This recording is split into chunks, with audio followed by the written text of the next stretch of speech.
Shalom Aleichem, bonjour à toutes et à tous. Si vous avez le fils d'un ami tunisien qui arrive à sa majorité religieuse pendant ce mois de Shvat, vous pouvez pratiquement être sûr qu'il fêtera sa bar mitzvah ce jeudi soir, même si le petit n'aura 13 ans que dans 2 semaines. Et si vous habitez en France, dans un quartier à forte concentration juive, ou en Israël à Netanya, impossible de rater dans les rues les allées et venues des gens avec les pièces montées. Eh oui, la fameuse pièce montée de Seudat Yitro à l'ancienne, ou plus communément, la fête des garçons. Alors, quelle est l'origine de cette commémoration si chère aux yeux de la communauté tunisienne? On m'a souvent dit, vous les Tunisiens, vous êtes des kiffeurs, donc vous faites des fêtes à gogo. La fête des garçons, la fête des filles, les grillades de la veille de Pessah, la rentrée des Sfarim, et j'en passe. Eh bien, si c'est vrai que les Tunes sont des kiffeurs, on ne peut pas le nier, il faut savoir que ces coutumes puisent leur source dans quelque chose de bien plus profond et spirituel, qui ont d'ailleurs souvent des conséquences halachiques. J'en profite pour saluer au passage le travail colossal du Rav David Sidbon qui a répertorié et cherché la source de tous les minagim tunisiens dans son magnifique ouvrage Le Alé Hadas. Alors, il existe a priori plusieurs raisons à cette commémoration. Et à mon humble avis, elles sont toutes complémentaires. La première et la plus connue, c'est en réalité une Seudat Odaya, c'est-à-dire un repas de remerciement et de reconnaissance envers Akadosh Baruch Hu pour le miracle qui s'est produit. Le principe d'une Seudat Odaya, c'est que c'est la meilleure manière pour notre corps matériel d'exprimer sa joie de par la bonne nourriture qu'on y prépare, afin que cette joie puisse accompagner notre reconnaissance envers Hachem. C'est d'ailleurs pour ça qu'on a l'habitude d'inviter du monde, à l'instar du Korban Toda, le sacrifice qu'un juif amenait au Beth Amikdash pour remercier Hachem d'un quelconque bienfait. Ce Korban avait une limite de consommation, le jour même et la nuit qui suit seulement. Et pourquoi? Surtout que l'on sait que les sacrifices de ce type, les shlamim, ont droit en général à un jour en plus. Eh bien parce qu'il est impossible pour un homme seul de consommer une bête entière dans ce laps de temps. Ça l'oblige donc à inviter du monde et à propager sa reconnaissance envers Hachem. D'ailleurs, on dit que les Marocains se rapprochent spécialement de leurs amis tunisiens quelques jours avant Yitro pour qu'on les invite. Et même chose, les Tunisiens se rapprochent des Marocains pendant Pessah pour qu'ils les invitent à la Mimouna. Bon, blague à part. Donc, la première raison, c'est une Séouda en remerciement à Hachem pour le miracle qui s'est produit. En effet, on raconte qu'une épidémie terrible qui ravageait particulièrement les petits garçons a pris fin la semaine de la parashat Yitro. En réalité, on ne précise nulle part quand exactement s'est abattue cette épidémie. Mais certains s'accordent à dire qu'il s'agit en fait d'une épidémie de diphtérie qui a eu lieu en 5545, soit en 1785 de notre ère.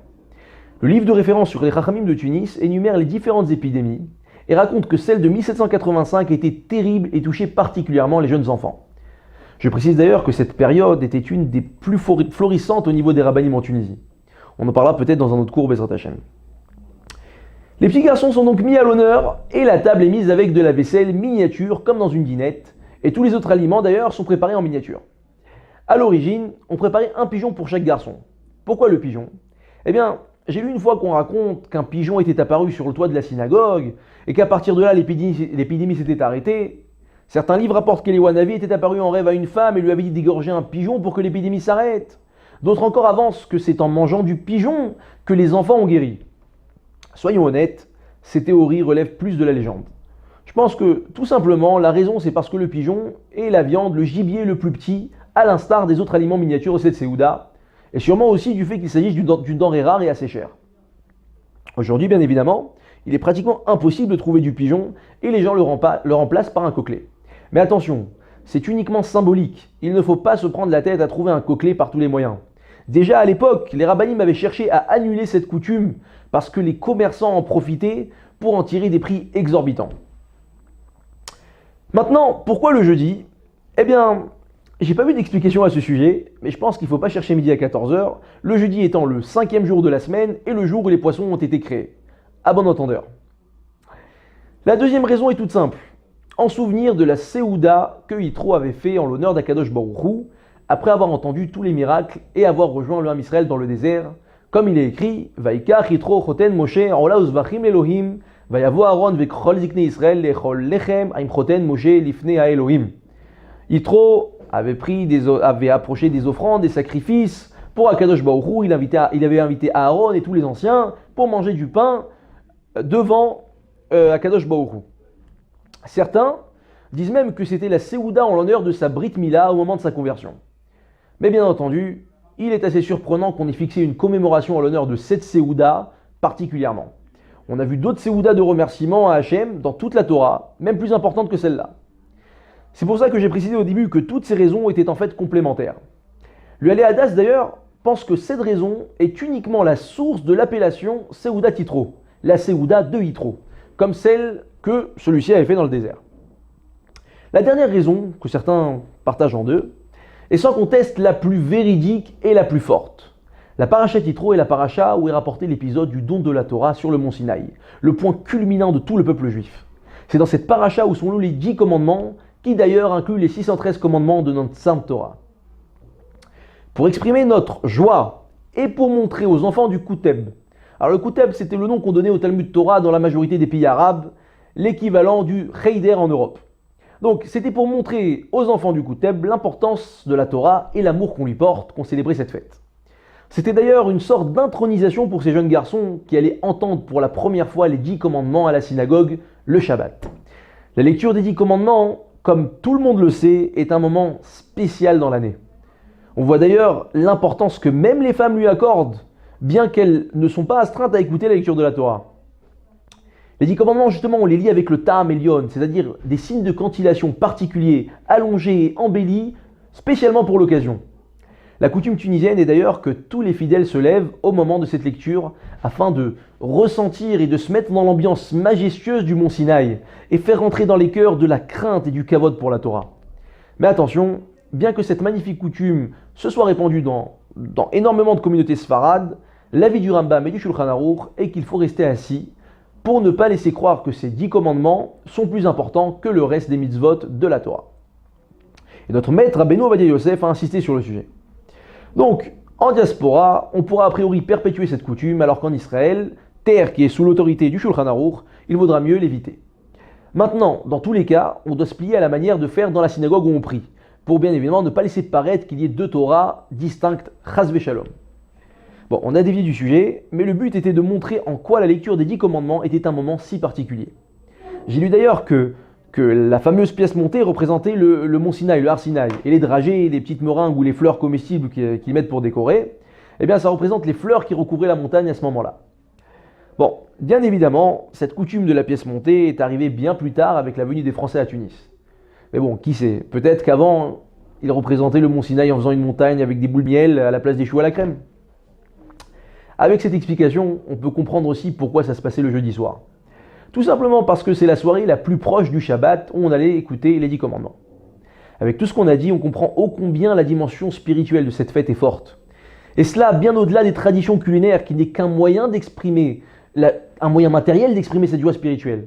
D'ailleurs, c'est Mina Shamaim que les Tunisiens sont à cheval sur ces traditions culinaires, car grâce à ça, ils ont pu préserver cette magnifique commémoration.